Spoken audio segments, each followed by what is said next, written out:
to introduce you to María Cleaveland. She's a past support member from IWCA, longtime friend, big supporter of IWCA in many, many ways. And we do admire you a lot, Maria, and we are honored and pleased to have you here today. Good morning. Good morning. Good morning. So I'm going to try and speak directly into the microphone. And this today is an absolute blessing, given the fact that our friends at Lavazza Professional and Brewbird have generously supported the additional monies that Covoya put in to put on this panel so we could have audio visual. We could have a microphone because you so I want to thank you first and foremost because it takes a village and it's been a long weekend and I always say we get the jacked up slot Sunday morning at 8. Great. Wow, fun times. But without further ado, I'll tell you, I've been in the coffee industry for the greater portion of my life, and it is my absolute honor to be with this amazing group of individuals. We've got the entire part of the value chain here. I'm going to go through in a hot second and introduce you to our panelists, but really and truly, I'm a wimp. I grew up in San Francisco. I went to school in New York, but I'm back in San Francisco. I've never lived in a foreign country. I've gone on vacation and I've gone to some coffee farms, but all of these panelists have, done amazing things in their lives, but been adventuresome. They're entrepreneurs, and they move to different countries and they learn the language. I speak Spanish like a 3-year-old, so really and truly, their titles do not do justice to their backgrounds in the coffee vertical. So first off, Erin over here from Philz Coffee, which is a pioneer in the Bay Area, one cup at a time. Lived in Honduras for many years before coming to Philz, and she's helping my friend Angie doing an immersion. Then we have the relentless entrepreneur kicking down doors in the middle there. Katherine Morris is the owner of Novel Coffee Roasters in the DFW area, actually Fort Worth, which I've been told is cooler than Dallas. And then Anya, who has restarted the International Women's Coffee Alliance in Colombia. It had a little stumble, and so she's doing the startup of that chapter, which really the U.S. chapter is a startup as well. Anyhow, and she's a 5th generation farmer, and she got drafted to take over the family farm. All right, then Yimara, who really, I work for Yimara. She put this whole panel together, and I've just got the mic to pose some questions. So in my next life, she will be my boss. And she's with the CQI. There's a lot of drama going on with CQI, but she actually is the most grounded and professional on the team. All right, and then Byron, the funny thing is that Byron works for Covoya, the parent company of Covoya, and he's going to tell us about the Café Les Delis program. The funny thing is, I get paranoid when I'm doing these panels, like, give me your phone number. I gotta put you my phone in case you don't show up, I can call you. And anyhow, then I just looked the other day, I'm like, dude, I know you. And he was in my phone from Counterculture. We met at a party at Counterculture in 2008. Oh my God, so great. Anyhow, amazing, he's living elsewhere. And then I just do very funny things in the coffee industry. I'm a consultant that is paid by Urnex brands. We're the global leader in cleaning the equipment. At the end of the day, I say that I block and tackle for producers and roasters so that people don't mess up the coffee at the end of the value chain. All right, are you ready? First and foremost, the reason I have to have this mic and I have to be mobile is that this is a team sport. You're going to additionally pose questions to the panelists, okay? All right? So, did everybody get coffee? Is everybody awake? Yeah. All right, good stuff. All right, let's get after it. All right, so understanding vulnerabilities in the vertical, right? We've got every part of the value chain here. We've got a producer here. We got an importer and a trader. Additionally, coffee education. And roaster QA QC, there's a lot of vulnerabilities, but I like to think about if it's a vulnerability, every person every part of the value chain, and the plant is experiencing challenges. So you can just sit down, roll over, or you can be creative, and I like creative problem solving. So let me pose some first questions to the crew here. I have them written down, or else I could talk at dog with me truck. So Anna, what would be some major challenges that women producers are facing, and the peoples of the value chain, that folks don't understand? What are they facing? Well, hello everyone. Just as María said, I am a fifth-generation coffee producer in Colombia.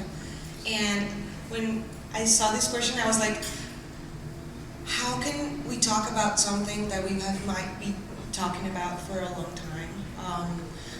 We're always thinking, how can we help producers, or how can we support producers that do not have access to a lot of things that men do, like being in spaces where they can learn, be at that moment when the decision of closing a deal, it's always the man who is there and not the women.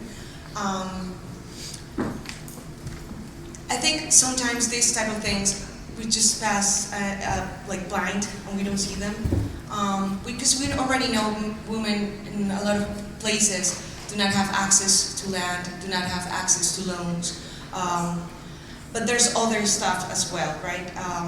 For example, I've seen meetings where I'm sitting down with other men and I give my opinion, and it's like I didn't say anything. At the end, they're like, men will just talk and then look at him and, okay. And then they will answer to the men, and the woman will just not, it's like sometimes the opinion is not there.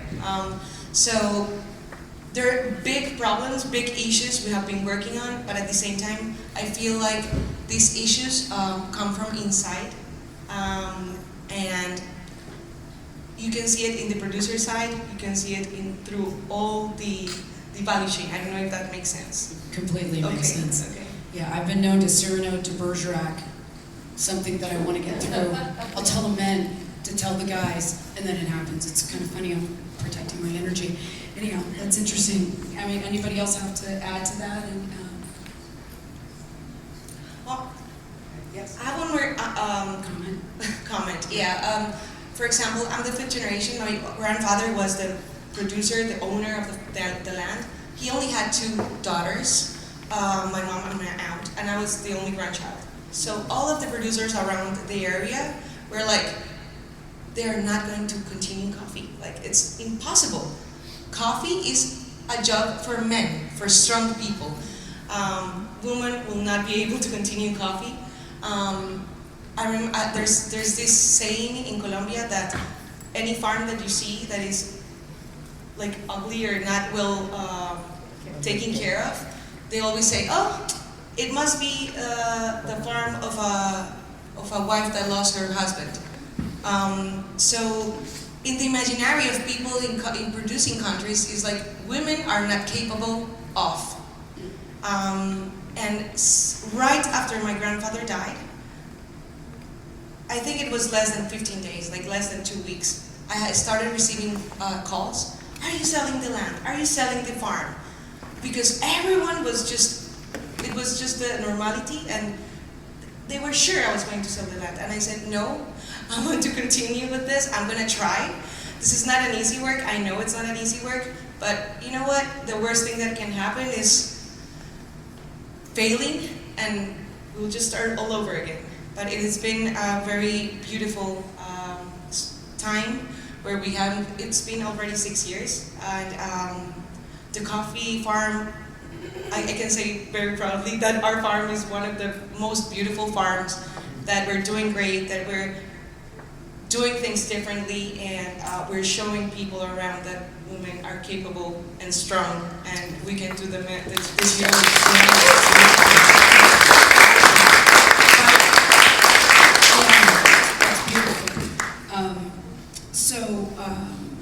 Byron, what about any power imbalances that you're seeing, and how do they affect the women, from a trading perspective? Great question. Good morning, everyone. Thanks for coming. So yeah, I do work in the trade, and there's definitely imbalances within the trade itself. I think it is a male-dominated industry, I think without a doubt. Can you go to the next slide? Sure. And I think I'm going to speak a little bit also on what Anna was saying here, but I think looking where for us the trade, at least as one of the ways we view it, is most important is actually from the farmers through us onto the roasters, right? And so when we first started this journey, or at least when I first started this journey, I was really shocked to learn how disadvantaged women were in the supply chain, especially on the farming side. These are some national numbers from Brazil that you can find online about women managing farms, owning farms. One of the biggest standouts, and you'll hear this in any type of research you do, is that women have such a disadvantage when it comes to training. Both the guys from Mexico who are here as well, Jose Miguel and Luis, and I have done this Women Inclusion Toolkit as part of what we do for some projects that we're starting. We actually scored quite high as countries for our women inclusion in the supply chain. And there's a lot of factors that go into that. I mean, speaking from Central America, I live in Guatemala. There's a large migration north. And who goes north is the men. And who stays back and watches the farms are the women. And it's still... So they should own the farm. They should.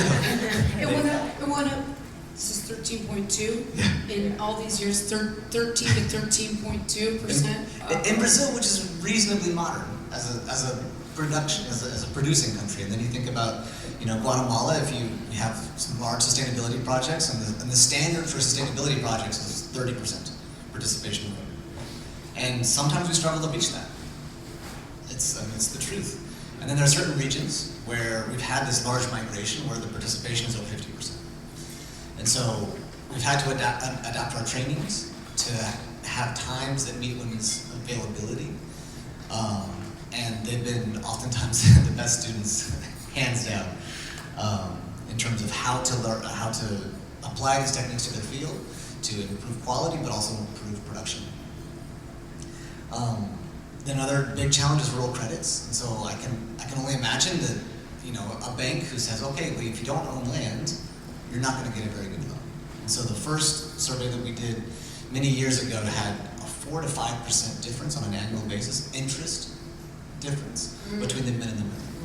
And so, and this is just from the banks. We're not banks, we're coffee traders. But there's really systemic challenges, I think, especially on the agricultural side for women. And so, to speak to the challenges, I think that's where I'll lead it, and then maybe later we can talk about... We're gonna bring you down and we're gonna lift you back up. And from a QC perspective, I'm just thinking, how about access to information? Gender status, how does that affect women and their abilities to succeed or not succeed? Yeah, thank you. Sorry, my voice is hanging on by a thread, as I'm sure many of you understand. It's the last day, it's the morning. But for quality, I wanted to bring it a little bit to me, just through my lens. I started in coffee, and one of my main focuses was quality. I really found just the sensory experience to be fascinating. That's just personal experience for me. I thought it was really cool to be in an industry that engaged that type of skill set. For me, that's been the catalyst that brought me to many different countries. So I've just been very fortunate to be along the supply chain, first starting in quality, the importing side, working on the exporting side as a quality manager in Honduras and East Timor, and then moving to a nonprofit, Cup of Excellence. Now I work with Philz Coffee. Throughout all of those different sides of the value chain, quality and tasting has been a fundamental backbone part of it. So it's a really important piece for every single side. And for me, what I've learned through all of that experience, again, I started and I was just a kid who just wanted to taste coffee and just wanted to learn how to talk about the coffees that were in front of me. And what I realized is, first, it empowered me and gave me a platform to be able to move and have all these opportunities. But furthermore, when I went to producing countries and was able to be at these cuppings with local cuppers and talk with producers, I started to realize that quality can be a game changer for producers. We talk a lot about how producers oftentimes don't taste their coffees. They might just be trading it, they might be selling it, but they might not even have access or the ability to taste their own coffee. Now nowadays, I mean, you have different farmers in different parts of that. Some people are excellent tasters, but still, on the whole, if you look at the entire world of coffee, I'm sure there are plenty of farmers who still haven't even tasted their own coffee. And the piece between all of that, for me, that I've learned is really, again, it's all throughout the supply chain that quality is important, but where it's really important is the commercialization, the economic value that brings, the knowledge the access to that knowledge of women producers are working really hard on their farm. They're producing excellent coffee and they might not even know what they actually have unless they have access to the information for either somebody to be able to cup their coffee and give them that information, or have access to training to be able to understand for themselves, really empower themselves to speak about their coffees without having somebody else teach them about what the value of their coffee is. So really being an advocate for their own coffee. So from my side, it's vulnerability. Not having access to that information is rampant throughout the supply chain on the producer side. And then unique to women, we're really still disproportionately not able to access certain information, whether it just historically that happens or time constraints that might happen on the other side. Sure.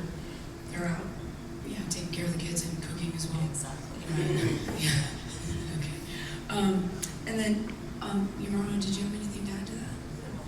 I didn't add anything. Okay, good. And then, Kristen, what do you think from a owning cafes and being a roaster and things of that nature?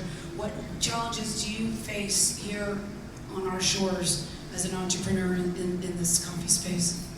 Sure. Hi, I'm Katherine. Welcome. I think, never mind. I was going to say there's no open seat, but it got taken. There is one right here.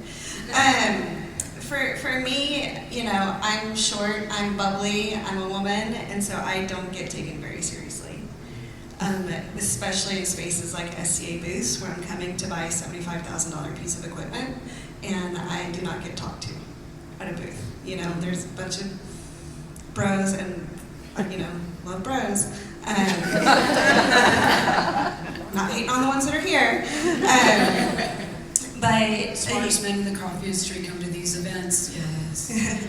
And so it's just not being taken seriously. People will walk into the cafe and immediately go to a male barista and talk to him as though he's the manager. And then they'll ask are you the manager? No, I'm not the manager.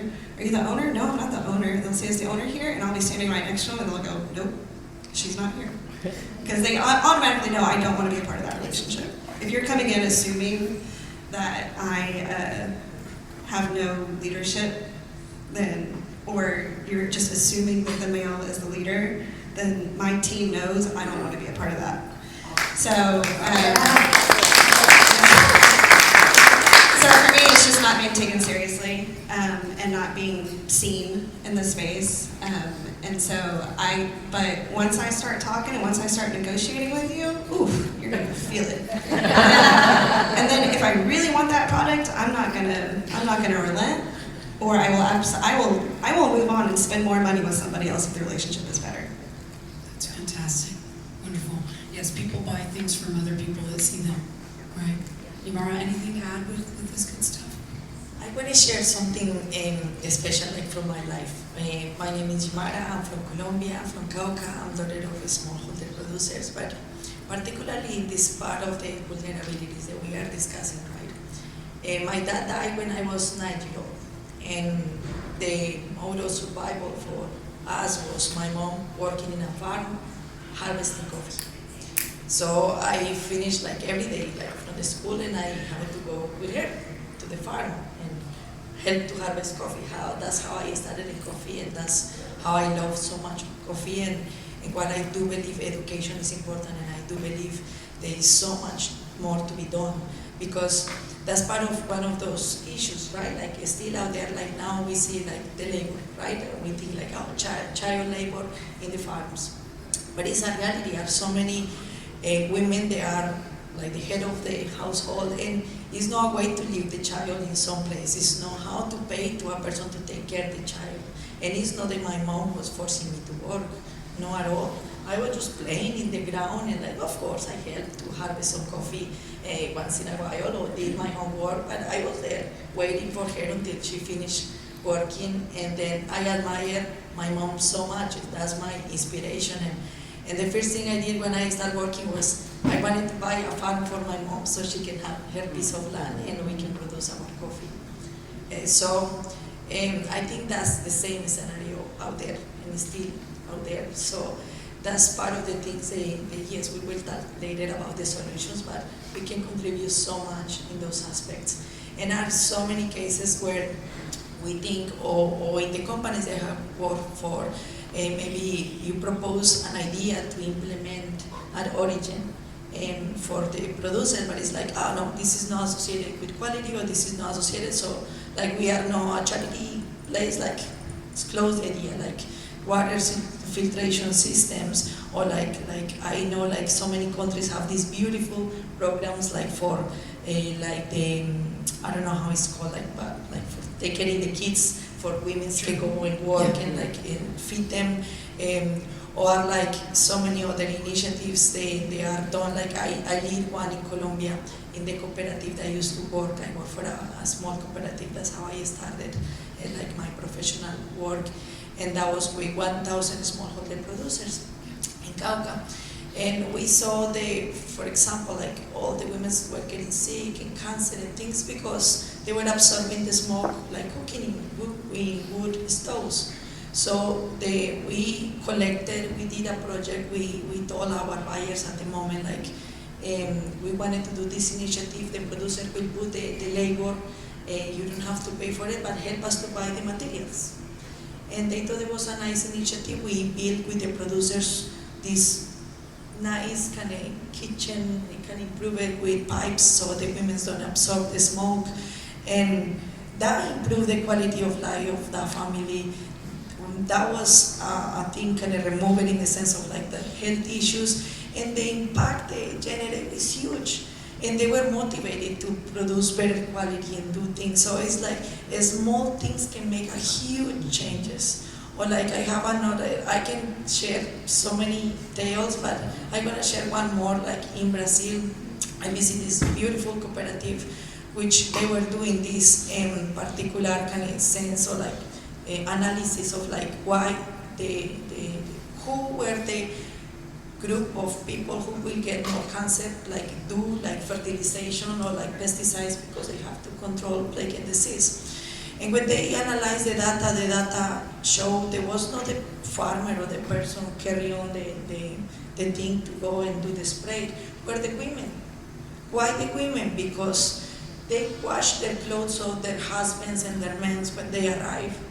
So that cooperative was like, okay, what we can implement to do that, because you are as a wife waiting for when you wash the clothes, but you are not protecting yourself, like maybe the person out there in the field is you're not doing PPE to do the laundry. Yeah, and then it's crazy, but it is those things they was solved. One, because they did the research, they cared, they wanted to know. It was solved by just leaving, rinsing the clothes. The men have to arrive, leave the clothes rinsing, and then the rate of like the cancer for the population like lowered so much. And it's just, again, an easy thing that could be done if we care and if we really try to find those solutions. But yeah, we will talk later about that. Sorry, thank you. It's good. No, it's good. But healthcare, or healthcare, of course, access to affordable healthcare. This is a big deal in the United States of America as well. But additionally, this is a funny story.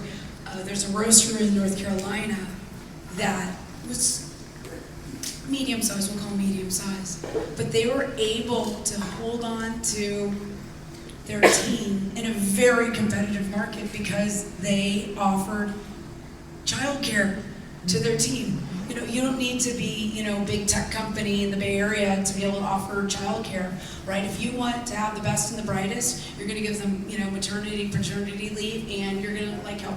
Like, if your family's not safe and secure, then any work is meaningless, right? Yeah. So that's a great story. Thank you for that. Wonderful. Any questions? Any that? This is going to be interactive. See? We got one. Oh my God. I'm so excited. And grimly dance. Yes. I'm Candy with Sisters. And I absolutely love your story and the value that you're bringing. One of my questions. Okay. Oh, I'm so sorry. Just your like your microphone. Yes. It's not working. It is working. It's working. Speak louder. One of my questions is, what are some of those other cultural barriers, like you mentioned, with having access to having your child with you while you're in those fields, things that maybe you know, the producers kind of that lack of communication and understanding poultry, what some of those issues are in your. Okay, so we're talking about cultural barriers about having the kids, you know, at the farm. You know, if you're coming to get certified, and are they looking down upon that? The certifiers. Tell me. Yeah. Dig it. I can speak to this a bit, quite a bit actually. So it's really complicated. What Yimara described, it would be classified as family work. We call it cultural work. Trabajo cultural. O sea, like it's not classified as child labor because of the hours and the conditions and the security of the child. One of the biggest challenges for families is, and this happens a lot in Central America as well, is that school holidays coincide perfectly with the peak of the harvest, and therefore they can't send the kids to school. If you don't have an extended family that can receive the child, I mean, there are no daycare centers in these rural communities with 500 people. I mean, you can imagine that's not really viable. And it can accelerate very quickly into a pretty bad situation for the family. They could lose their certification. Us as exporters could lose our certification if we find child labor cases in the field, as defined as child labor. And so there are opportunities. We can talk a little bit about solutions. There's programs called coffee kindergartens and coffee camps. We've rolled them out now in 3 different countries where the parents have somewhere to leave their children while they're working in the fields. And so that's been one pretty fantastic solution. Going back to the problems, the populations that's at most risk are these migratory pickers. And I'm not saying they have to leave Guatemala or leave Honduras to go to a different country. Even within Guatemala, like, I can speak closely because I'm there. It's people come from the highlands of Guatemala, which are too cold to grow coffee, down to where coffee is grown. Like, you know, a potato farmer or a broccoli farmer comes down to the coffee harvest to make money, and they arrive in a foreign town with their family because they have nowhere to leave their kids. And then either the mom doesn't work, or they bring the child to the field, and there's lots of risks that are involved there. So there's real challenges there, even if you want to comply. And so understanding those complexities and navigating them is not easy for anyone, really. Yeah. Interesting. And I want to add one thing, not to get super political, but I'm going to say something that is just the truth. My friends, Elizabeth and Payment, that I met at the Hawaiian Coffee Association conference 2 years ago when I was blessed to go do some training there. They own a farm in Kona. Their pickers aren't coming to Hawaii this year because they're afraid that then if they get on an airplane, they will be deported. Mm-hmm. Yep. So if any of you want a coffee vacation, they have an extra room at their place. You just got to pick a few hours a day, and it's all good. I'm going to go. I told my boss that I'm going to move there and just work remotely from Kona. Is it hard work? It's very hard work. Oh my God. Yes, dear. Within the objectives of the IWCA Global is the market access for women. And I've been asked several times for some coffee buyers why they say very easily, why should we pay more coffee just because the coffee is grown or involved women's work, right? And of course, I said, no, you don't have to pay. We encourage women to be trained and to be competitive, because after all, what the coffee market needs is quality. And as Renee says, all the coffees all of them have a home. But I would like to know, from your point of view, what would you recommend for all these coffees that come from farms or cooperatives of women to really find that high level within the coffee market and have the price that they are looking for, without going into because it's for women? Because, yeah, I don't know. I would like to know what's your opinion. Thank you, Blanca. I love that question. One of the things we are doing in Colombia is looking for these differentiated markets for women in coffee. You're right. We're working a lot on doing and making better coffees. And there's some coffee producers that are doing so. But the reality is not all of the coffee producers that are a part of our association or our group community have the final decision to say, okay, this is how we're going to produce or to process our coffee. So one of the things that I think could be life-changing is these women going to her husband and saying, you know what, through IWCA, through this association I'm going to, through this space I'm having to get access to information, to do things better. I know that I have this market that is paying for this work, for this information I'm getting, for this extra time that I have to spend on having better quality in my coffee. I'm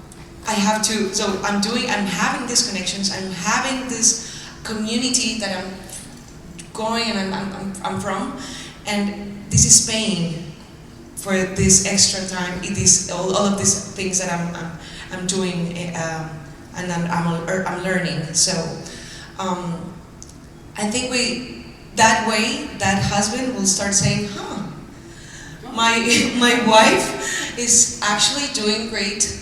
My wife is actually has access to a better market or to a better pay. So I feel like that's a way that they're actually starting to listen. So you know what? You might have an idea, or you might have you're right? So it gives a little bit more empowerment to go and say, you know what? This is the way that that we could work. Yeah, I like that. And another thing, because I like your whole idea about competitiveness. A couple years ago, I realized I'm very competitive. I like to win. And I think it would be super cool for some producers to start getting involved in the coffee competitions, because they're amazing cuppers. Or they could do Brewer's Cup, or they could do Coffee and Good Spirits, right? It's just, I don't know, get it all the way to the producer level. That's a dream. That's 5 years from now, but we all could. Anyhow. No, it's not a dream. We're working on that. There we go. We're working on that. All right, already doing that. Yes. Yeah. One thing. Yes, come on. This is a comment, anecdotal, because Ambula's not here. Yeah.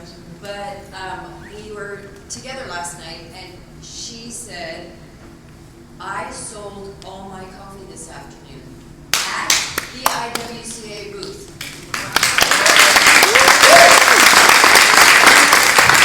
She would be at the Kenya booth all weekend long and not sell her coffee. This year she was in the IWCA booth for the afternoon and sold all her coffee. Wow. So there. Okay, there we go. One other thing too, I don't know if any of my Brazilian friends are here, but the Brazilian chapter is so freaking organized. They do a grafting competition, regional grafting competition for quality and speed of grafting, and who knew? The little hands of women is really good at the Guatemala grafting. does it too. The And chapter of Guatemala does they it as have well, grafting. right? Yeah. Somebody has something to add. Me, I want to say we had actually a competition we did in Colombia and with Guatemala. So we did this, like we worked together, and the best coffees producer, the winners for the best coffees in Colombia had the opportunity to travel to Guatemala and to learn from producers in Guatemala, from IWCA Guatemala, and the producers that won and got the best quality coffee from Guatemala had the opportunity to come to Colombia. So this is something that was amazing. Having the opportunity to go to another place, meet producers that are struggling with the same stuff, but that are doing a great job at the same time. So learning from each other is something that is valuable. Is that a word? Yeah. It's the shared experience. Shared experience, yeah. And working on quality as well. 100%. Yeah, I like that. Well, cool. Let's talk about some solutions. Okay, so we're going to start bringing you up. Here we go. So, Kristen, as an entrepreneur, how do you think that your business is a platform to elevate? Catherine. Yeah, sorry, Catherine. Sorry, Catherine. Sorry. I'm sorry, what was your question? What is my question? How have you used your business as a platform to elevate women from a sourcing perspective, staffing, or storytelling? How have you used your roastery and such? Sure. For me, it's literally just creating spaces that I want to be in and that I want to meet other women in. So, I'm so excited to buy her coffee.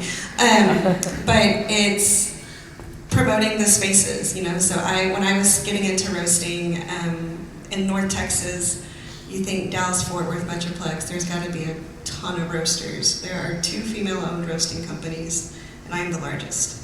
And I've only been doing it for 2 years. So when I started looking into this about 3 years ago, there were 0 female-owned roasting companies. And so then I reached out to a bunch of male counterparts in the industry and just got gatekept. And I was like, why are they just gatekeeping me? Like, they wouldn't let me come see their roastery, they wouldn't really share their operations with me. And so that was kind of the light my fire of, I'm gonna create that space for women. And so there's only 2 of us, but you know, we meet. But also I'm just like, you know, I didn't invent this industry, I did not invent this process, I did not invent the spreadsheet. So like, here are my resources, here's how I'm pricing my coffee, here's the things I'm thinking about with my margins, here's, like, I'm a data nerd, I am a spreadsheet junkie, like, give me a spreadsheet, I'm in love. Like, bookkeeping is my treat for myself at the end of the day. But it's creating the spaces. And so within Fort Worth specifically, we have a little coffee gang of 6 other female shop owners. And we get together regularly, and we're, you know, constantly asking. COVID, like, solidified us of, hey, I'm running I don't think I'm gonna get my cups in time. Do you have a couple sleeves of cups I can borrow? Absolutely. Yes, like, You're on the Get It Done team. We're on the Get It Done team, and we know that we're in that Get It Done space.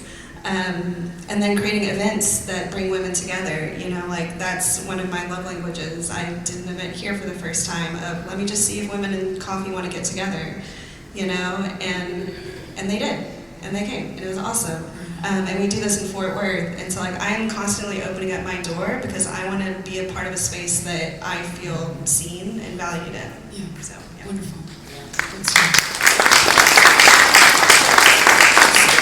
Yimara, from an education perspective, how does your work with CQI, with the Q processing, how does that inform, you know, how you're working with the farmers?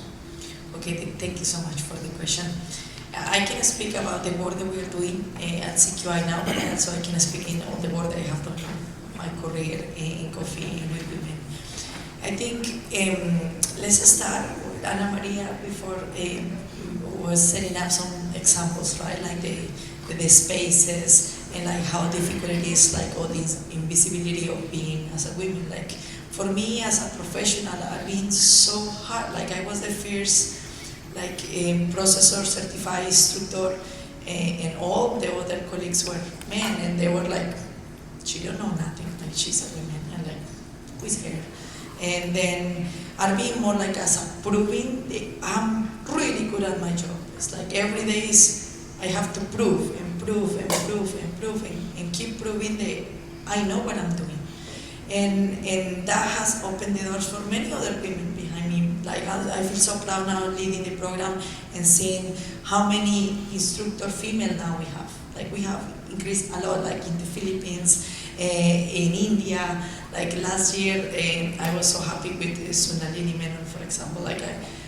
She took my course and she was like, I want to be an instructor with you because like we can do so much more. And this is just I mentioned her because you probably some of you don't know Sunalini. She's the founder of the chapter in India.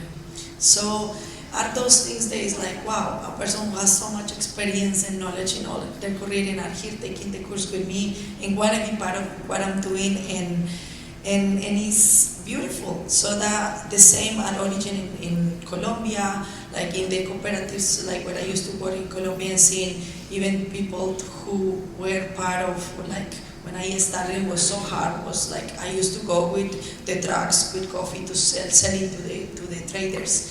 And they look at me and laugh at me. They're like, you are the one who's gonna sell the coffee. And I was so stubborn. Like I started so young and I was so stubborn and I really want to learn, and learning has been my way to be prepared and be there so I could do those negotiations. I can again prove that I know, and then somehow men are being like, let's give it a space. But we come back to that principle, like education is key. It's sad that we need to be improving, because sadly in my case, I feel that sometimes the men have it very easily. They don't have to prove. They're like, you have this title, here is the position, here is a good salary. And for me, in my case, I've been like, even in many places, my salaries have been very low compared to the others. And I had to double or triple the work the others do. But I don't care, because I know it's sad, and I hope in some point that will change. But I think I'm opening the door for so many other women out there, so I think we are in the right path. It's somehow unfair, but it is what it is. So it's just looking forward and like, what else I could be doing? And from origin, that's part of why I keep pursuing, like thinking that we need to keep preparing ourselves, but also try to get a higher positions where we can really take decisions and contribute to the change. Because I think if we still being out there, nothing gonna change. Maybe they don't really realize those things. So yeah. Yeah, they don't see their own power, right? But also your role modeling, right? The fact that you've been crushing since you were 9. And now you're a role model to Sunalini. How amazing is that? That's amazing. My question is regarding all the challenges that we're hearing about right now that women are facing all over Just like your rapper. Like you're a rapper. all over the region. What type of solutions does you offer for Café de las? What solutions do you have to help with some of these problems that they're facing? Great question. Thank you for asking. Café de las, I don't know, we've talked a little bit about it. I think I can give it a quick overview. It started in 2018 in Brazil, and is a program where the coffee is coming from women farmers. The coffee you're drinking here from Carla, she is one of the kind of like exemplar women producers in the Mogiana region. Really good coffee.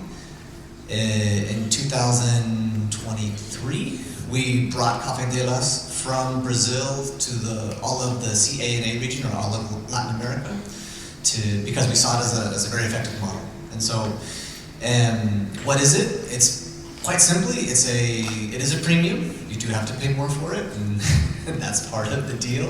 If you want to close the gap for training and for other ways to support women, we need to facilitate that, and money is one of the ways to do it. Some of the key learnings, I think for the time frame and the volume that we've done out of Brazil is significant, and so I can speak most to that, but we can also speak to Mexico as well, which has really done a great job. But in Brazil, every region that sells Café de las gets basically a fund through that premium, and that is driven back to the women in a very open format of, what would you like? Would you like training? Would you like ways to measure humidity on the farm to make sure your coffee's dry, you're not over drying it, you lose money when you over dry your coffee. And most of that has come back in terms of training. So the requests have been, how do I identify diseases on the farm? How do I improve post-harvest management? How do I improve quality? Carla, who's coffee we're drinking, was really motivated by the tasting. And so through that, she's been able to understand her farm better and say, oh, this section has better coffee. Okay, I'm gonna make sure I pick this mostly ripe. This section, no, I don't have to invest quite as much energy on that one, so I can distribute my resources appropriately.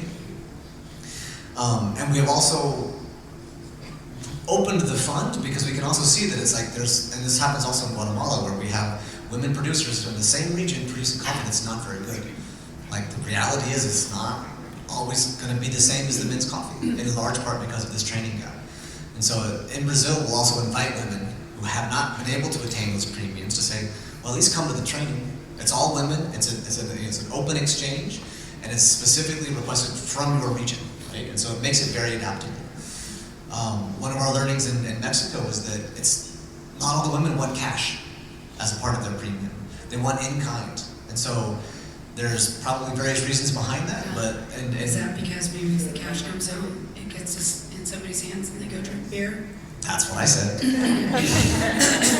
I said it. Yeah. But so like in Mexico, it's become solar dryers and eco poppers. So, and that's how it's been distributed. And so that's one of the ways it's been distributed, right? And of course, some farmers they just want their cash, and we can do that too. But I think the success of the program has been that it's adaptable, and it's been very open and very communicated, and I'm very proud of that. How do you message the opportunity that you know that's there? Within the farmers? Can you repeat the question, please? How do you message that opportunity to the farmers? Yeah. And the buyers are aware of that. And so oftentimes for us, it's like that pre-season meeting where you say, okay, remember this Café de las, you know, at least in Guatemala, we distributed blue bags that printed Café de las, so it's like, when it comes from a woman, put it in this bag so we can then track it easier through the supply chain. You know, and one of the challenges is like, put yourself in the trader's shoes, like, can we pay more if we haven't sold it? Can we pay more if it comes in and it's not good and then we take a double loss? And so that's been a challenge. That's kind of a chicken and egg that we have to deal with. But again, I think it's a very organic, dynamic program, and that's how it's been rolling. Thank you. Thank you. We have a question over here. She's got the mic. Hi, how are you? Can you guys hear me? Right up, just like you're a rapper. Okay. There you go. Can you hear me? Okay. Yeah. My name is Carolina. I'm from Colombia too, and then but I've been here for a while. Work for a company here in the U.S. And I have a question. You were saying something really important about like the power of education and just like the access to education. And I wanted to ask and know a little bit more if the industry and like SCA and the industry in general is doing a good job into like translating and making sure that different people, because like there's so many dialects and like Guatemala in different places, you know, like in like so many different places that grow coffee have so many different languages. Like, are we doing a good job into translating and having the information available for all of these people to understand? Because there's so many growers that don't necessarily speak Spanish itself or like different languages. So yeah. Thank you so much for the question.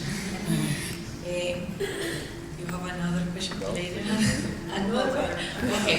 But I could not speak about SCA because I work for CQI and I don't know what they are doing in that aspect. I can speak for what I'm doing from the PhD program. For example, like November last year is the first time the CQA that have never happened before, but I was pushing for like provide some scholarship for women.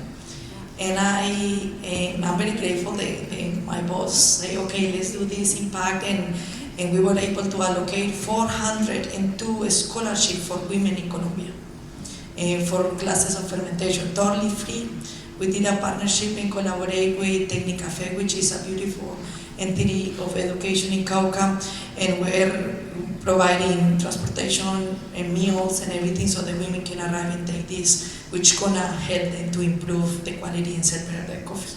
So I'm definitely working so hard, you don't imagine for that, but the answer I will say, it is so much more to be done, and I don't feel we are doing a good job in that. I think we need to translate information. That's another, like, I've been the past years like trying to make them, or the industry or the people there I connect to understand how important it is to translate to their language. But again, I think we are a few from origin maybe here representing in the case to being able to advocate, and maybe for them it's like, okay, no, if you need to take it, this training is in English, you take it or no. And I'm like, no, this is not the way we can really keep moving forward and educate people. So that's the answer from my perspective. Now, Mark's got a question. Okay, I'll speak into the mic.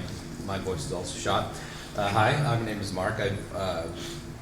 I've been involved with buying and selling coffee grown by women for, 25 years now. I ran for the board of IWCA because I was very passionate about 10 years ago about creating a verification program so premiums would stay within IWCA and distributed to IWCA members, which I thought was more relevant than a third party creating a verification program and keeping a lot of the premiums. But I realized at that point that that wasn't really solving the main issue that women producers had, and it was touched on early on. Has the IWCA explored the idea of partnering or creating their own, which I'm a big fan of, micro-lending credit programs to offer low-interest Where is she? loans? Where's our boss? There's a boss doing this, okay?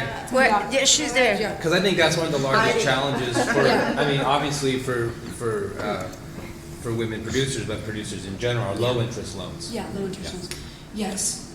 Full stop, yes. And additionally, we're going to bring those loans to business owners in the United States as well. Okay, let's talk about that. Just quickly, we've been operating a microfinance loan. I developed it with Karen Saburo, as many of you know her, and we've been partnering with IWCA chapters over the years. We developed a manual. It's floating around here somewhere. There it is. Thank you, Lisa. Grow to Market is my nonprofit, the banner over there. The important thing about this program, and it addresses some of the issues that a lot of the panel members brought up, is the skill building. That's the important thing. Just getting a loan, if you don't know what to do with your loan, you don't understand interest rates, how to pay it back, why you have to pay it back, but then there's also the business literacy, how to keep your books, how to market your coffee, all these things. This lady over here mentioned languages. We've been trying to get this manual into several different languages. We have Portuguese now, Spanish, French, English. We want to get some of the local languages, like in Guatemala, in Peru, Colombia. But anyway, thank you for the comment question, and we can talk afterwards. But this is very, very important, and the skill building is the most resilient thing I think you can give women producers, women coffee owners, women baristas. We all need skills, right? I mean, we're all business owners in some way or another, and I don't know everything about my business, my company on the wall there. I always need help, doing my skills. So it's not something that just because you're maybe a low resource farmer, you don't have any skill, you don't have any education. Bullshit. They're entrepreneurs, they're business women, and they can do this. Thank you. Thank you so much.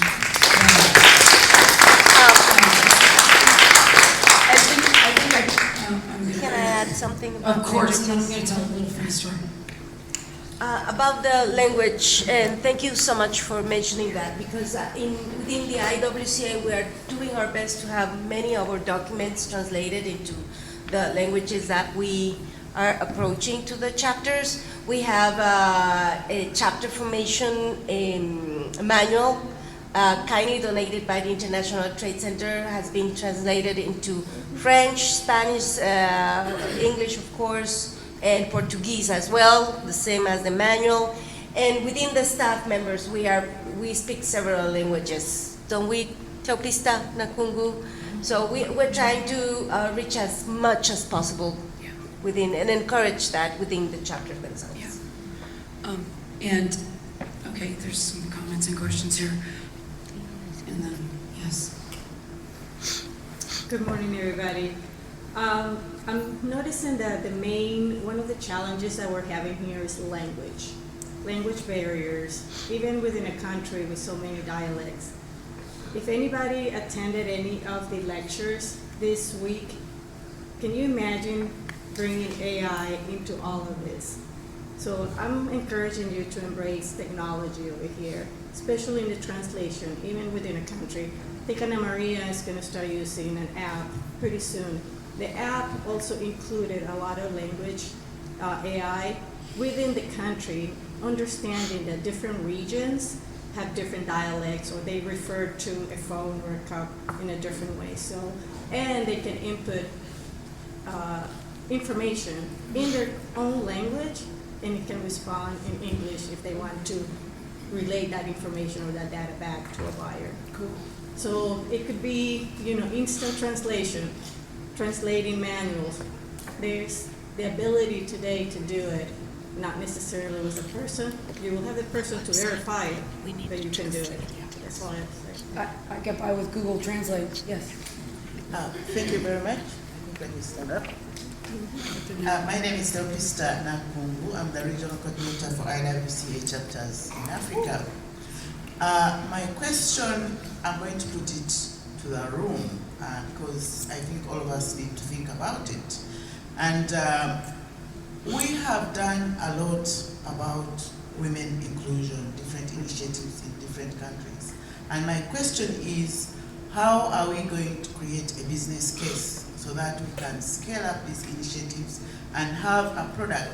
He says he wants women-produced coffees, but we need to create a business case because all the things that we have been doing are grant-based, and then we don't think so much about it. And also, from where I come from in Africa, it's a highly patriarchal society across the countries. We have evolving trade policies like the EUDR and CS3D. And the implementation of those policies in the producing countries is going to push the women further away from the market. I'll tell you why. In my country, Uganda, they're registering the farms and they're taking the man as the head of the household. So they're using one name, national identification number, to register. Before, the biggest issue was coffee ownership. The women didn't own the coffee because they couldn't sell. And now we had built capacities, sensitized people to include the women and allow them share the profits. But now the new policy is like the man takes the sale because we don't put the market. So I will leave these comments, questions, the floor on that. Thank you. Yes, Alicia.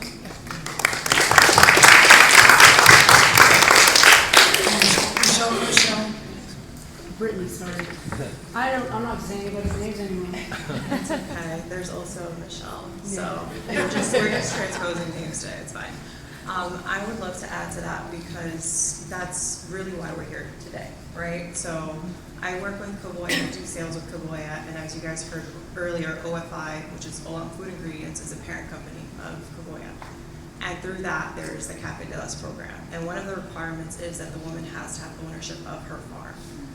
So this beautiful connection that we have here with the U.S. chapter of IWCA and eventually IWCA as a whole is we literally had a meeting and talked about what are our pain points, what are their pain points, and how can we come together and solve that. And one thing is, Renee mentioned that there are a lot of women that send her samples, but they don't have structure at origin. They don't have an organization that they belong to.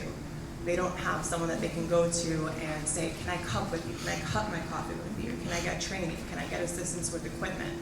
So the long-term goal here is to join forces and have a system where they can introduce us to producers that we can partner with our origin teams. Because right now, the Café program is in Latin America, but OFI has origin teams in over 20 to 25 different coffee producing origins. So if we can do this in Brazil, Colombia, Guatemala, Mexico, we can keep doing that and keep growing. But the thing is, for us, we need more women part of the program as well. They've got the women, we've got the program, we have to marry everything together. So that's kind of why we're here. Thanks. Thank you. Okay, wonderful. I do want to add that at SCA Expo about 10 years ago, I was running around one day, and I was a little bit harried. And Josiana Katherine, who was one of the founders of the Brazilian chapter, stopped me in my tracks because I whined about something. And Josiana Katherine reminded me that I won the birth lottery, that my grandfather was a farmer, and my mom was the first in her family to go to college. So she made sure that her kids were set up for success. So in this country of the United States, a woman can own her own house, make her own money, go to college, get a business degree, and do things. And so I think that it behooves us, you guys, and those folks that are in predominantly producing countries, encouraging the families to get business education for their families. There's a young woman that I had just the blessing of meeting a couple of years ago. She walked across the border by herself when she was 15 because she wanted a better life for herself. She convinced her family to let her leave her farm in Guatemala. She came from an indigenous family in Guatemala and was, the kids picked on her because she would go to school and the kids would pick on her.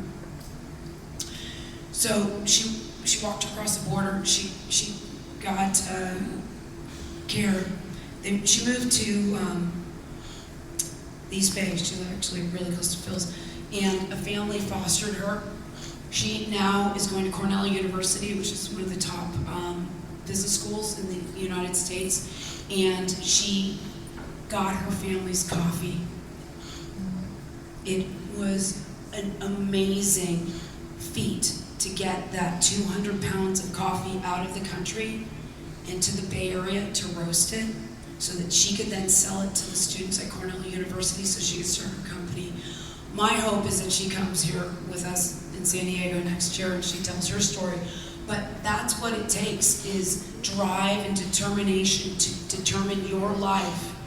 And I think that the IWCA is a very, very unique platform to do so. And this is my beginning call to action for those humans that live here in North America, because the Canadians are going to form a chapter as well to get involved and to do cross-border business training. So that's my little sales pitch on that idea.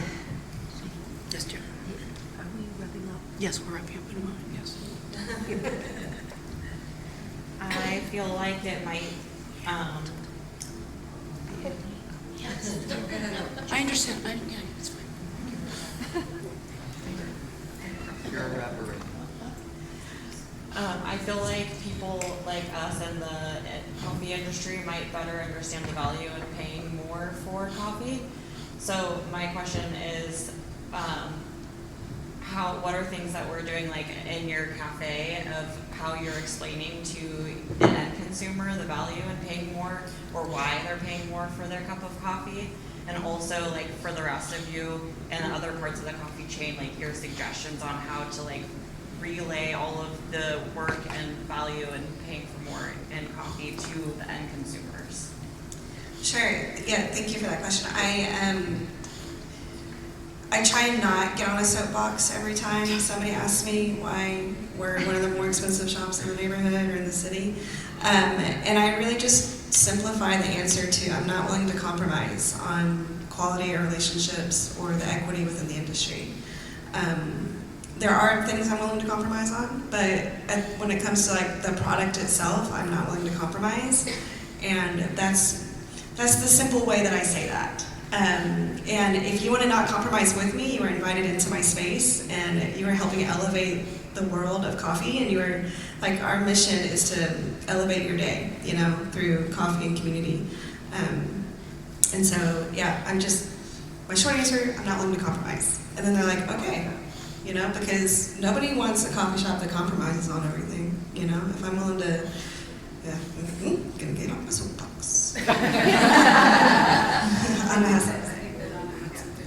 Yeah, I just wanted to add, there's a lot of difficulties and struggles that women in coffee have, but I just want to give what we're doing in Colombia, in IWCA, for me, something that has made a complete difference in my story, and not only my story, but people, friends, women in coffee that I work with every day around me, has been being part of this community. I remember when I started, somebody said, would you like to work in this association in Women in Coffee? And I said, I had no idea what this was, and I had no idea the big impact it will have in my life and in others' lives. And I said, yeah, well, I have time, and I want to learn. It will be great. And I started with one of my best friends. We were 26 years old by then.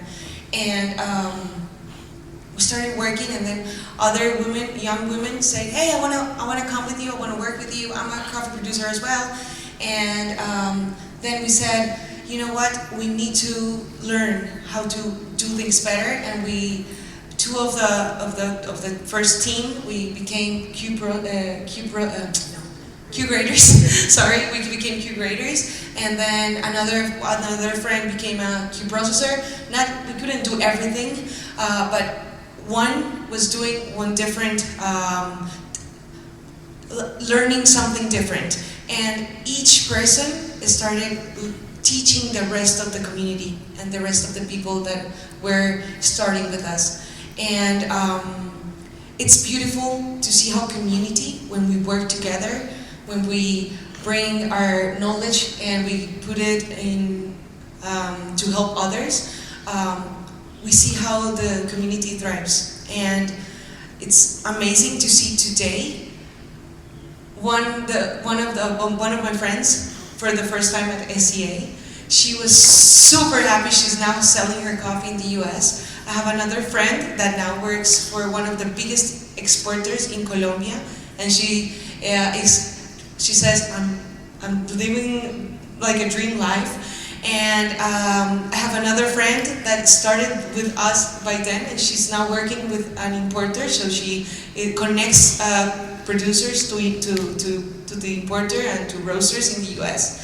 And this is just some stories of the first people that started in IWCA. And I just wanted to say, being part of Colombia, if I imagine myself coming for the first time to SCA, just like María Donneys, and man, I will be so ashamed. Like, how can I come to this huge event with thousands of people and say, hey, I'm a coffee producer, but coming and saying, hi, I'm Ana from IWCA Colombia. I feel part of something bigger than me that gives me a lot more confidence, and I feel like that's something that completely changed the way I feel about myself, and that made a difference in my story and what we're doing in Colombia back at Origin.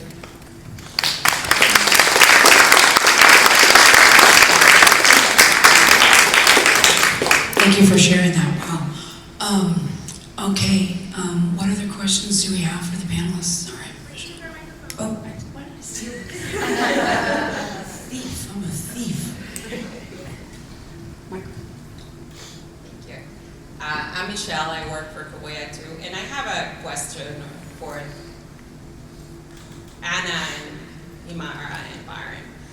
I get approached by so many people asking me, hey, I have my coffee, I have my farm, I own the documents, what can I do? Besides joining the IWCA, what are like three things to start that they can do to start like joining? I have one great idea. Don't stand at your country's booth. No joke. We were in Japan several years ago, SCAJ. And there was one of my friends from Rwanda, and she was standing at the standing at the booth, and she wasn't selling her coffee. I said, come on, let's go sell. And I dragged her around the show, and I introduced her to coffee buyers. If you want to sell your things, you got to go sell it. You can't stand around waiting for somebody to show up and come to you and to ask to buy it. But I know you guys have better answers than that. What do you have to add? Not really. She sold all of her coffee. She sold all of her coffee that day. It was so amazing. It was 2 containers. It was so rad. What she said. On the origin side, it's a little bit different. I mean, you don't have a captive audience where you have coffee buyers walking the floor around you. I mean, I think in one of our pre-calls for this, I think Erin made a really good point, is trying to align yourself with companies that value what you're doing and have your values, right? And so if that farmer or that person has a product, like, be proactive, think about it, but also shop it, you know, and shop it with companies that are gonna value it. I mean, we're not the only coffee company who does women products. I mean, Dayless is not the only product out there. There's other ones as well. But I think aligning yourself with someone who is going to value it and gonna give you those tips and tricks. I mean, ultimately, I don't think this room needs it, but like, put your name on it, put your phone number on it, put the volume on it, put the quality on it, any information you have, and deliver it as you're going to sell it. So if you're going to sell it as parchment to someone like ourselves at Origin, deliver it as parchment. If you're going to sell it as green to a roaster, deliver it as green, but you do have to build that supply chain. And Erin, do you have anything to add? That's it. Yeah.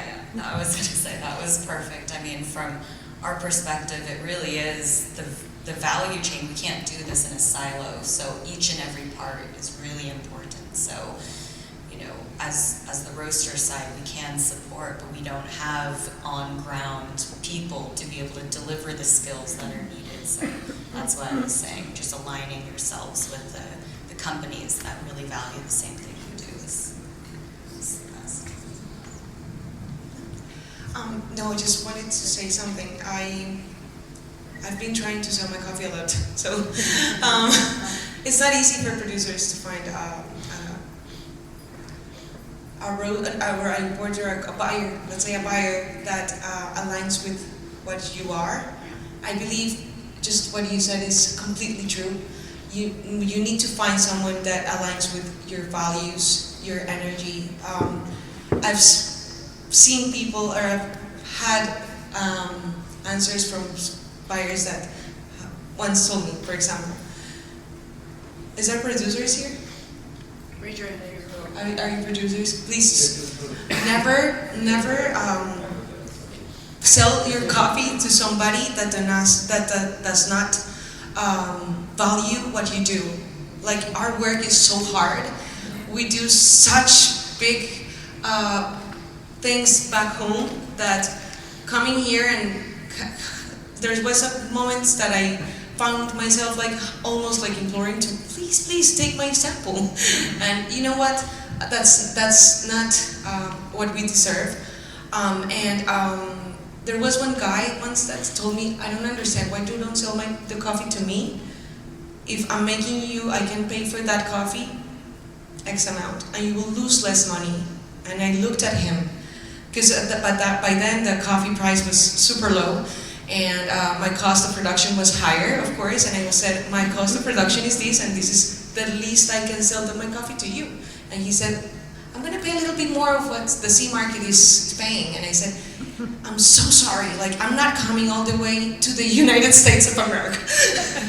I'm learning a language, I'm working in quality, I'm learning how to cop, I know what I'm selling, and I'm not doing all this effort for you to tell me to lose less money. So I'm so sorry. This is not the kind of person that I want to have business with. You and me are on different pages. We are not going to do business. We can be friends. I don't want to be, but not business. I mean, I can say hi to you next time. But if there's any producer here, and you know what your quality is, and you know the work that takes to produce, process, have a good product, try to find that buyer that does not care that will care, let's say, will care that you are not losing money, that you're paid at least your cost and more, because we need to survive. So I think we have been, as producers, we have been for generations losing money. I saw my family lose pieces of land because they needed to continue. My grandfather didn't want to sell the farm because it was his life. I had a lot of fights with him. Why don't you sell the farm at the beginning? Why don't you just change coffee to another product?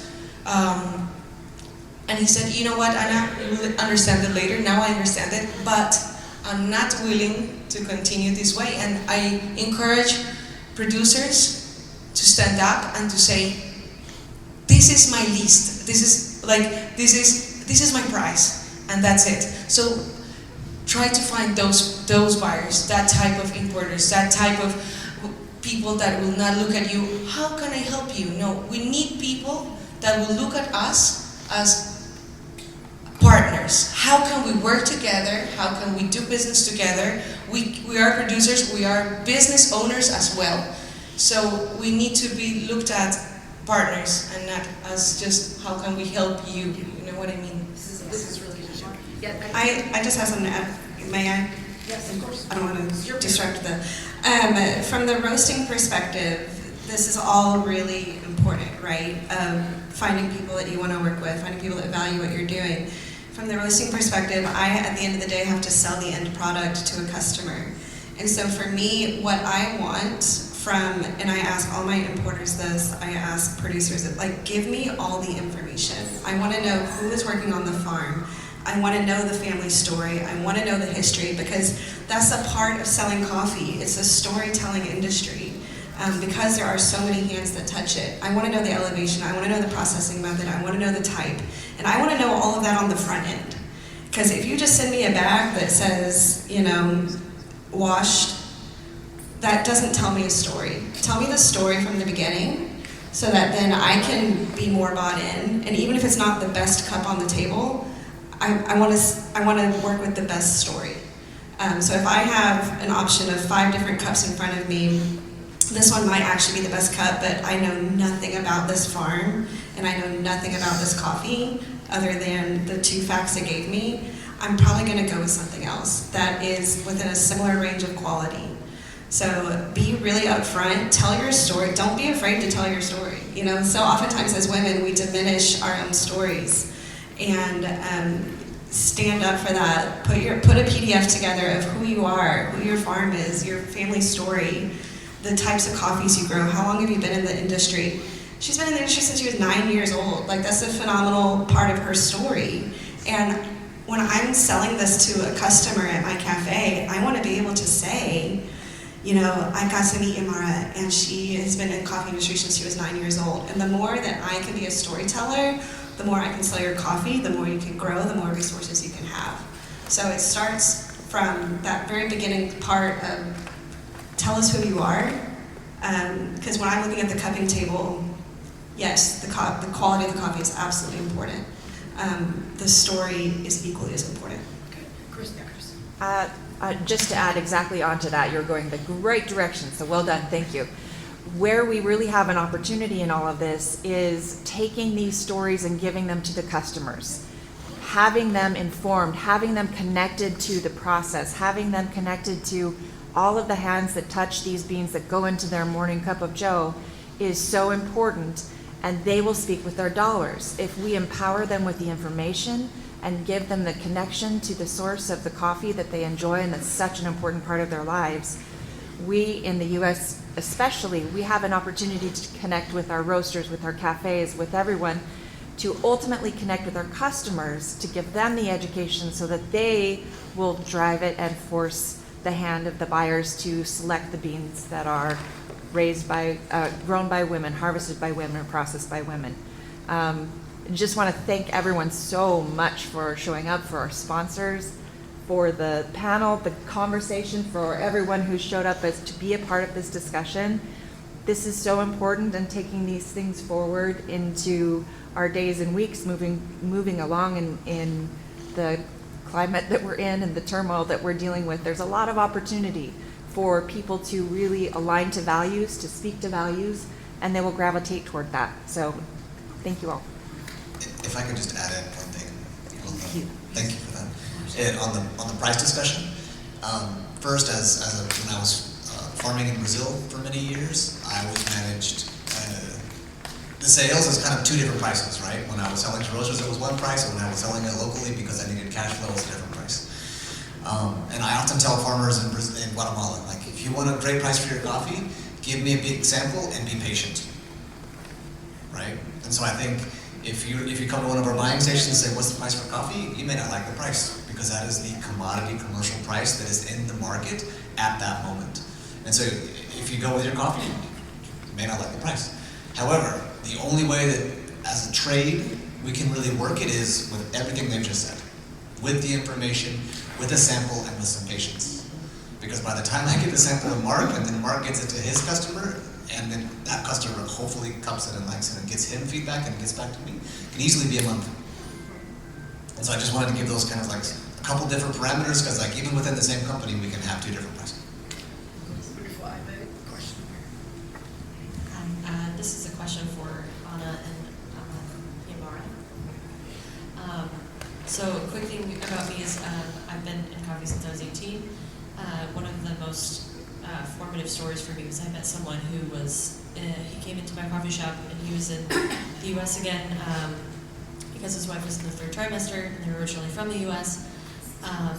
But he said that his job was turning guerrilla warfare communities in Colombia to coffee growing communities. And I was just really shocked by that because I was like, that's an option, that's a job.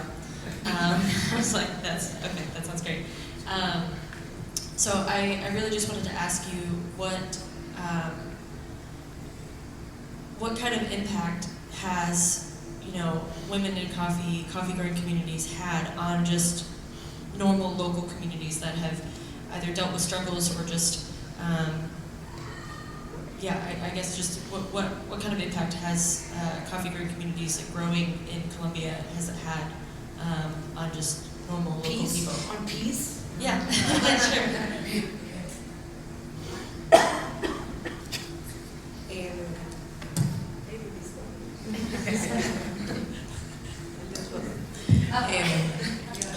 In Cauca, for example, I came from a region which is like everyone says so dangerous, and yes, could be, it is, but I don't want to always focus in the why it's dangerous. It's a beautiful place full of beautiful people, and we come back, or in my case, I believe education is the solution, education is the path.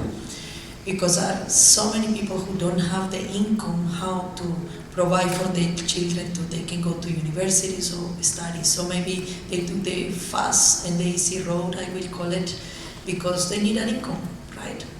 So maybe are not enough universities that can provide studies like, or have like enough scholarships for like provide those opportunities. So like Café, for example, is one of the entities in Cauca, which is doing lots of work like that, like supporting people who don't want to be part more of the conflict and were in the guerrillas, and then they are providing kind of trainings, free trainings, and like even trying to link them with projects and to buy land so they can see there is another path. And are so many people who are, they are called desmovilizados, who are like producing coffee nowadays, and it's a huge struggle in the country. I think in not just in Cauca, but in all. But for those who has,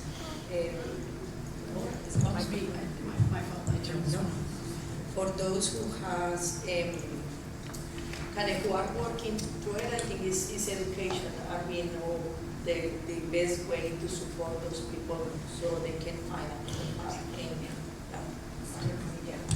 They're working. I was my fault. I just want to add, there's another story. I really love that that you asked that question.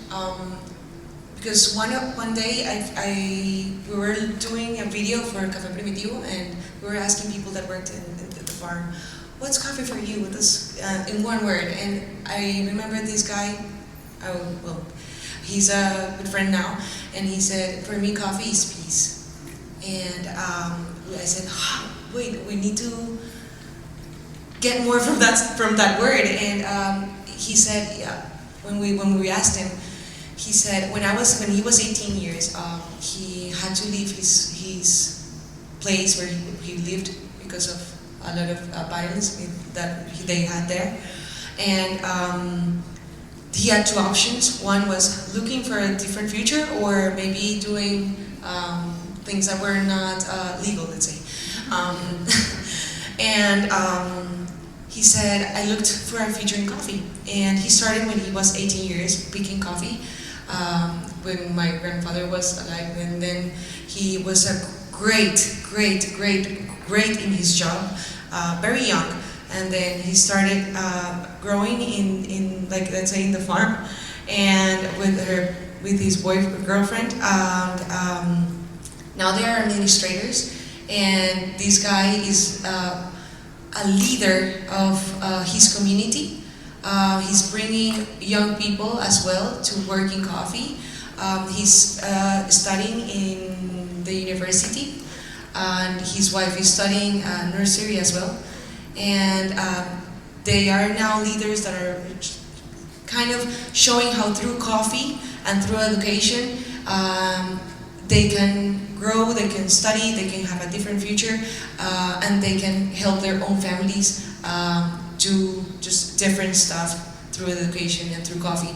And from this area, we're having new processors, new coppers, new people that are learning how to thrive and to grow in coffee as well. Yeah. Great. Yimara's going to add something. The one other thing I want to remind everyone here as well, we have a unique opportunity for our cafes to engage with local communities and workforce development. I had a blessing in San Francisco of being recruited several years ago from the Office of Workforce Development with some trainers to do a week-long training for formerly incarcerated San Franciscans and underrepresented communities of San Franciscans, to do a week-long barista training for them, to prepare them for a job interview. So really, from all parts of the value chain, we have a unique opportunity to change people's lives, and we should take that for granted. But it's a blessing, right? We're here together. All you have right is today. So yes, you are. I just wanted to add something, because they maybe came out even off, like when I say like some people can take the easy road, and that's no easy road at all. It was just a kind of bad expression, my bad. And so many people maybe don't have a choice in that, they have to go through it. But if I want to reflect on, we could do, like all of us that are here, I think our next step will be like, okay, let's think what thing we could do to collaborate and really find what are the issues in every place, because the issue in every country, in every regions are so different. So we need to be working in what are those issues so we can really support in education, like, okay, who are good in doing what, like training in finance, let's find a way to provide those training in finance. Okay, the issue here is food safety, like maybe it's like, we don't think that it's associated with coffee. It is associated with coffee, impact the life of those people. Like the people should be first always. So let's brainstorm, let's collaborate.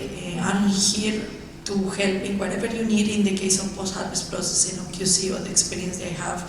And I think that's the thing, is like find what could be helpful for those communities, for those women to really push them and empower. Like maybe some women don't even know that they have to put the names and the label and follow up in the samples. Basic things like those, we could put like, okay, what is key things that need to be going in a sample to sell it to a buyer?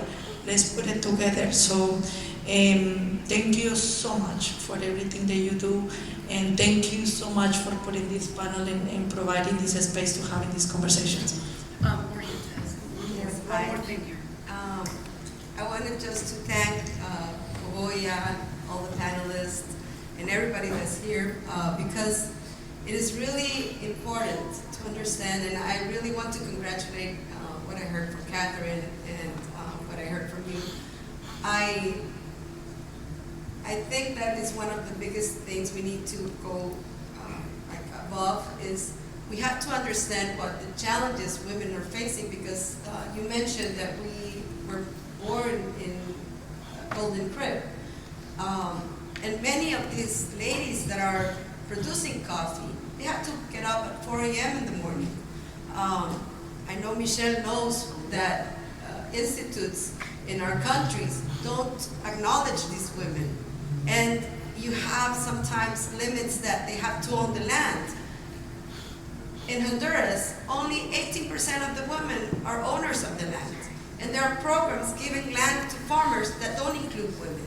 So we have to ask all of these things. And I congratulate all of you and all of you for being here, because that means that we want to do something about this.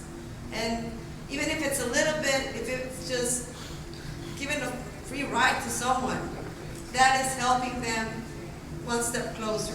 And don't judge them if they're not doing, because you don't, maybe we don't understand what are the troubles. And it was, I mean, I understand Ana María valuing her coffee so much that she will give a discount.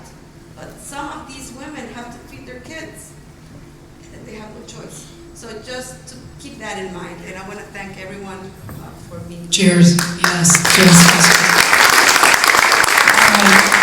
Well, this has been a lot. This has been a lot of fun, and I want to again to second that. I want to thank everybody. This is a hard slot, Sunday morning at 8, so I want to thank everybody. Call to action. I want you to learn more about this program at Covoya. Additionally, those of you who want to get involved with this U.S. chapter, you can scan that, and you can join our LinkedIn, because that's a business. That's the business social media. So you're gonna do that. You're gonna join. Again, Renee's here, Launch is here. I'm here. If you want to get involved, yeah, just get with us. But let's put our hands together and. Okay, one more comment, because then people need to drink coffee and meet each other. 100%. So I'm Beth Spong from Dean's Beans Organic Coffee, and when people were talking about Yimara and Café in Colombia and in Central and South America, if you're into pins for hats, clothes, backpacks, we have a pin that says, "Make coffee, not war." And other pins here, so take pins, but if it's meaningful for you, like, "Make coffee, not war," sounds good, it's actually a real thing. So if that means something to you, please, yeah. Thank you so much, oh my gosh. And these pins are so, I get stopped, I fly a lot, and I have a big ass IWCA pin, and people stop me all the time, so grab these as well. All right, again, thank you to our sponsors, Lavazza and Brewbird, so I didn't completely lose my voice. So everybody, big round of applause. Stick around, meet each other, drink coffee, and Blanca, you can close it out. Okay, and I also wanted to thank our kind sponsors who paid for the room for the AD. Thank you, Mary and Global Leadership Alliance. Thank you to Philz, Roberta, also supporting this place, and Covoya, and the USA chapter, and our friends of Bonn, because they provided the equipment. So this is a teamwork, and we invite you all to join us, and thank you so much. Have a wonderful end of the show of the SCA Expo. This is amazing, and have a wonderful Sunday. Thank you.